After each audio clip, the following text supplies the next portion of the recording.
بسم اللہ الرحمن الرحیم۔ السلام علیکم۔ میں غفور احمد اپنے چینل پاور اینڈ پولیٹکس کے ساتھ آپ سے مخاطب ہوں۔ اس ٹائم گلگت بلتستان میں الیکشن ہو رہے ہیں، الیکشن کمپین جاری ہے۔ تینوں بڑی جماعتیں پاکستان پیپلز پارٹی، مسلم نون اور پاکستان تحریک انصاف کمپین کر رہی ہیں۔ تحریک انصاف کو بہت سے تحفظات ہیں کہ ان کو لیول پلینگ فیلڈ نہیں دی گئی، ان کے مرکزی رہنماؤں کو جانے نہیں دیا گیا، ان کو سوا بدر کیا گیا ہے، جس کی وجہ سے وہ یہ سمجھتے ہیں کہ ان کے ساتھ زیادتی ہو رہی ہے، اور ساتھ ہی وہ سوشل میڈیا کے ذریعے بیانیہ دے رہے ہیں کہ دراصل گلگت بلتستان کے عوام پی ٹی آئی کے ساتھ ہیں اور نون لیگ پیپلز پارٹی نورہ کشتی کر کے فارم 47 کے ذریعے الیکشن جیتنا چاہتی ہیں۔ اگرچہ تحریک انصاف کے حامی صحافی جناب حبیب اکرم صاحب کے سروے کے مطابق، اس طرح جو 2-3 سروے انہوں نے کیے ہیں اس کے مطابق پیپلز پارٹی اور نون لیگ کا مقابلہ تو جاری ہے، لیکن تحریک انصاف بہت پیچھے ہے۔ اور جو فیکٹر لوگوں نے بتایا ہے وہ یہ ہے کہ اسلام آباد میں حکومت کس کی ہے۔ لوگ اپنے ترقیاتی کام کے لیے اس پارٹی کو ووٹ دینے کے لیے تیار ہیں جس کی حکومت اسلام آباد میں ہے۔ اب مسئلہ یہ ہے کہ چونکہ اسلام آباد میں حکومت نون لیگ کی ہے، لیکن نون لیگ کی حکومت پیپلز پارٹی کے بغیر ایک دن نہیں چل سکتی۔ اس کی وجہ سے پیپلز پارٹی اور نون لیگ کے درمیان مقابلہ سخت ہے، اور ایک دوسرے پر حملے بھی ہو رہے ہیں، سیاسی حملے، تنقید ہو رہی ہے۔ خاص کر بابر بھٹو زرداری نون لیگ پہ وہ تنقید کر رہے ہیں۔ میاں نواز شریف بھی گلگت جا چکے ہیں، گلگت بلتستان میں ہیں، انہوں نے ایک خطاب بھی کیا ہے، اور اس تقریر کے دوران انہوں نے ایک بات پھر رپیٹ کی ہے۔ 8-9 سال پہلے جو ان کا بیانیہ تھا ووٹ کو عزت دو اور مجھے کیوں نکالا، پھر انہوں نے رپیٹ کیا ہے۔ اس بار انہوں نے دھیمے انداز میں انڈائریکٹلی عوام سے یہ کہا کہ مجھے جب نکالا گیا، مجھے باہر بھیج دیا گیا، تو آپ نے کیوں ایسا کرنے دیا، آپ کیوں نہیں کھڑے ہوئے میرے ساتھ۔ تو اس کا جواب یہ ہے کہ میاں صاحب کی جو مسلم نون ہے وہ ایک فیملی لمیٹڈ کمپنی ہے، ان کی جماعت میں کوئی تنظیم سازی نہیں ہے، کارکنوں سے رابطہ میاں صاحب کا نہیں ہے۔ اب وہ شکوہ تو وہ کر رہے ہیں، لیکن ان کو چاہیے کہ اپنی جماعت کو مضبوط کریں۔ کارکنوں سے جب رابطہ نہیں رہتا، جب تنظیم سازی نہیں ہوتی، تو ایسے ہی ہوتا ہے۔ پھر یہ بھی تاریخ گواہ ہے اس بات کی کہ میاں صاحب جب ڈیل کر لیتے ہیں تو پھر واپس آ جاتے ہیں، اقتدار میں آ جاتے ہیں۔ اب عوام اگر آپ کے حق میں نکلیں اور بعد میں ڈیل کر کے واپس آ جائیں اور ڈیل کر کے اقتدار میں آ جائیں، تو پھر جو لوگ اس تحریک کی وجہ سے زدوکوب ہوں گے یا ان کا استحصال کیا جائے گا، تو ان کا ذمہ دار پھر کون ہوگا۔ اس دورے کے دوران ایک بات میڈیا کے سامنے آئی ہے، اور وہ ایک فیکٹ جو بنیادی طور پر اس ٹائم جو پاورفل شخصیت ہیں جناب فیلڈ مارشل عاصم منیر، جب ہم فیلڈ مارشل عاصم منیر کی بات کرتے ہیں تو 2 شخصیات ان کے ساتھ جڑ جاتی ہیں، ایک میاں نواز شریف اور دوسرے جناب عمران خان صاحب۔ اس کی بنیادی وجہ یہ ہے کہ عاصم منیر کو آرمی چیف لگانے والے میاں نواز شریف جب یہ لگے تھے اس ٹائم وہ لندن میں تھے، اور ان کی منظوری سے ان کو آرمی چیف لگایا گیا تھا، اور عمران خان صاحب عاصم منیر کی آرمی چیف بننے کے مخالف ہوتے ہوئے انہوں نے ایک لانگ مارچ کا اعلان بھی کر دیا تھا، اور آج عمران خان صاحب جیل میں۔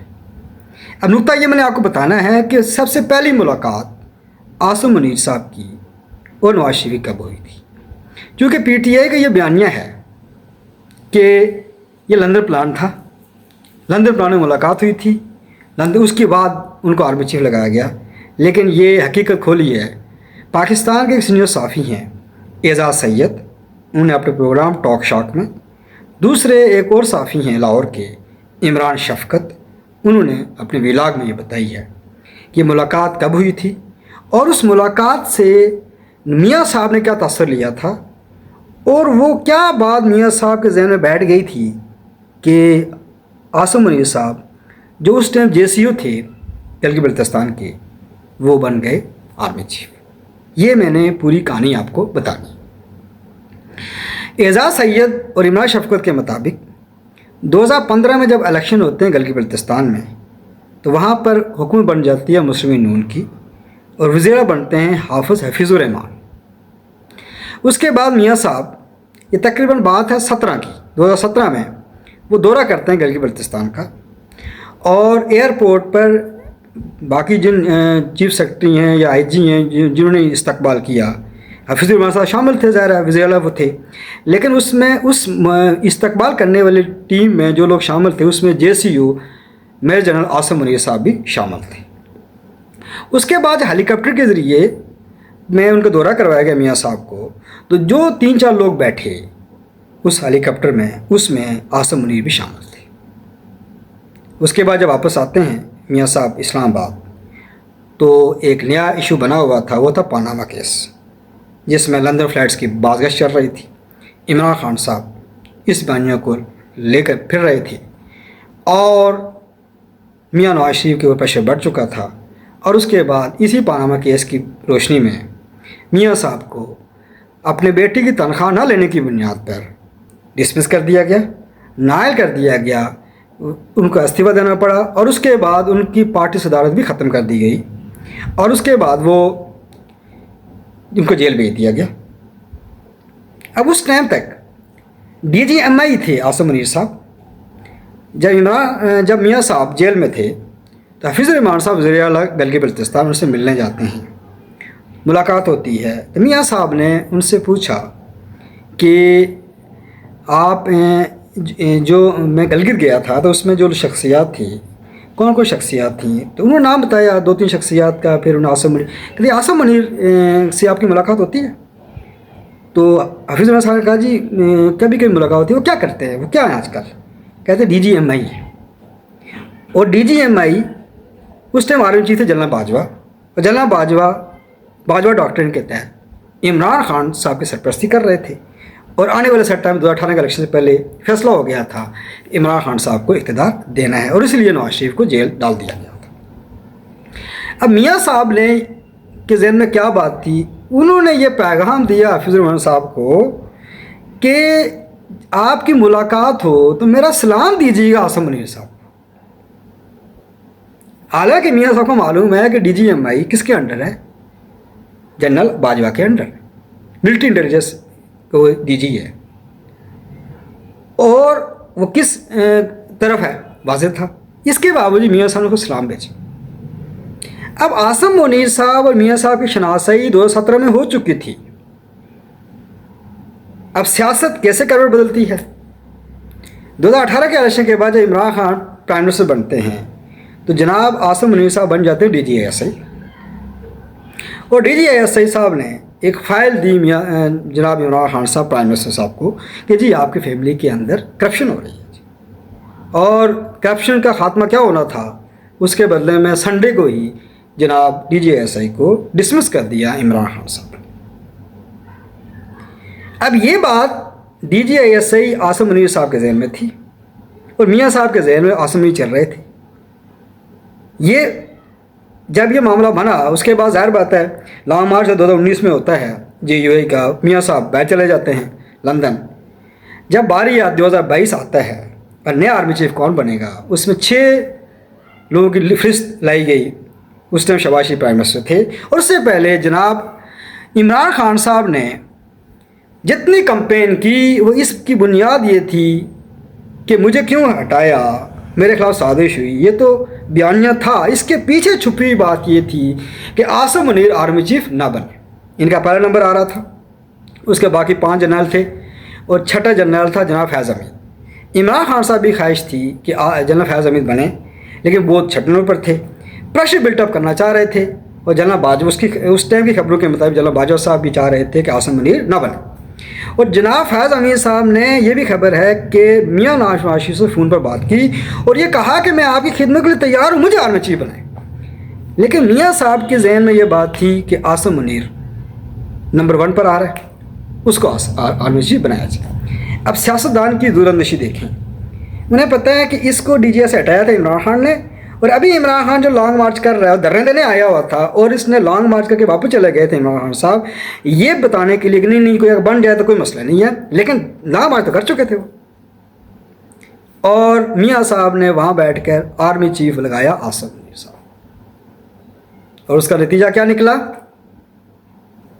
پھر عمران خان صاحب کی غلط فہمی کہہ دیں یا خوش فہمی کہہ دیں یا ان کی باتیں جو ان کو بتایا گیا یا سیاسی نابلوغت کہہ دیں کہ ان کو گرفتار اس ٹائم کیا گیا جب عوام کے اندر جو ابھار تھا وہ کم ہو چکا تھا اور ایجنسیوں کو پتہ چل چکا تھا کہ اب عوام اس طرح نکلنے والے نہیں ہیں، اور اس کے بدلے میں 9 مئی ہو گیا اور عمران خان صاحب جب 5 اگست گرفتار ہوئے تو اس کے بعد سے جیل میں۔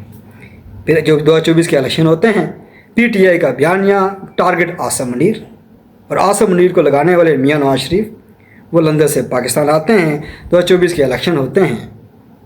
عمران خان صاحب کو یہ امید تھی کہ ووٹ کی طاقت سے میں دوبارہ اقتدار میں آؤں گا اور طاقت حاصل کروں گا اور انتقام لوں گا، لیکن منصوبہ ساز کا فیصلہ کچھ اور تھا۔ ان کو معلوم تھا کہ ووٹ پڑنا ہے عمران خان کو، اور ان کے متبادل ایسا سٹہ بنایا۔ اور مزے کی بات یہ ہے کہ انہوں نے بڑا اچھے طریقے سے بیلنس کیا، پی ٹی آئی کو کے پی کے میں جتوایا۔ آپ کہیں گے جی وہ تو اکثریتی پارٹی بن رہی تھی، سیٹیں ان کو ملنی تھی، لیکن 2 اکثر کبھی ملنے والی نہیں تھی وہ، لیکن اس کے مقابلے میں نون لیگ کو پنجاب میں جتوایا گیا اور بیلنس ہو گیا۔ اور جو امیدوار پی ٹی آئی کے تھے ان کو ٹکٹ جاری کروائے گئے اڈیالہ جیل سے عمران خان کے ہاتھوں سے، اور کن کو؟ وکلا کو۔ وکلا کون ہوتے ہیں؟ عدلیہ کا پارٹ ہوتے ہیں، اور عدلیہ کیا ہے؟ اسٹیبلشمنٹ، ایک نظام کا حصہ ہوتی ہے۔ 2 ہی ادارے پاکستان میں مضبوط ہوتے ہیں، ایک فوج، دوسرا عدلیہ۔ اور اس کے بعد جناب عمران خان صاحب جیل میں ہیں اور میاں صاحب باہر، اور ان کی بیٹی وزیر اعلیٰ ہے، بھائی وزیر اعظم ہے، اور گل کی بد میں جا کر پھر وہ کہہ رہے ہیں مجھے کیوں نکالا۔ یہ ہے وہ کہانی۔ اب وہ جو بات آپ کو بتانے جا رہا ہوں کہ سلام دینے میں بات کی تھی، اعزاز سید کے مطابق حفیظ الرحمان صاحب نے جا کر ان کو سلام دیا تھا، لیکن کیا جواب ملا تھا وہ معلوم نہیں۔ لیکن عمران شکور صاحب کہتے ہیں کہ یہ ہے کہ پتہ نہیں کہ سلام دیا نہیں دیا تھا، لیکن یہ بات اعزاز سید صاحب کے مطابق سلام پہنچایا گیا تھا۔ یہ وہ تلخ حقائق ہیں جن سے قوم واقف نہیں۔ اب سیاسی غلطی کیا ہوئی؟ جب ان کو ہٹایا گیا تھا وہ باجو تنقید کرتے، آرمی چیف نئے آرمی چیف پر کوئی حالات نہ سازگار رکھتے، پرمن رہتے اور کہتے کہ جب آرمی چیف بن جائیں گے اور الیکشن فیئر کا مطالبہ کرتے، اصل میں نہ چھوڑتے تو شاید ان کے حالات ٹھیک ہوتے۔ لیکن انہوں نے ایک غلطی یہ کی، دوسری غلطی انہوں نے کی چیف جسٹس قاضی فیصل کے خلاف جو انہوں نے فائل بھیجی تھی جوڈیشل کمیشن میں، اس کا نتیجہ کیا نکلا؟ قاضی فیصل نے اپنا بدلہ لیا اور ان کی پارٹی کا ٹکٹ لے لیا اور وہ آزاد لڑے۔ تو سیاسی غلطی جو ہوتی ہے اس کا انجام بڑا بھیانک ہوتا ہے۔ عمران خان صاحب اگر جیل میں ہیں ان کی سیاسی غلطی کی وجہ سے، تحریک انصاف کے لوگ جتنا بھی کچھ کہہ دیں کہ وہ پاپولر ہے جی، یہ ہے وہ ہے، لیکن اگر آپ نے 9 مئی کیا ہے تو وہ بھی کسی کے اشارے سے کیا ہے۔ اس لیے جنرل فیاض امین صاحب اس ٹائم جیل میں۔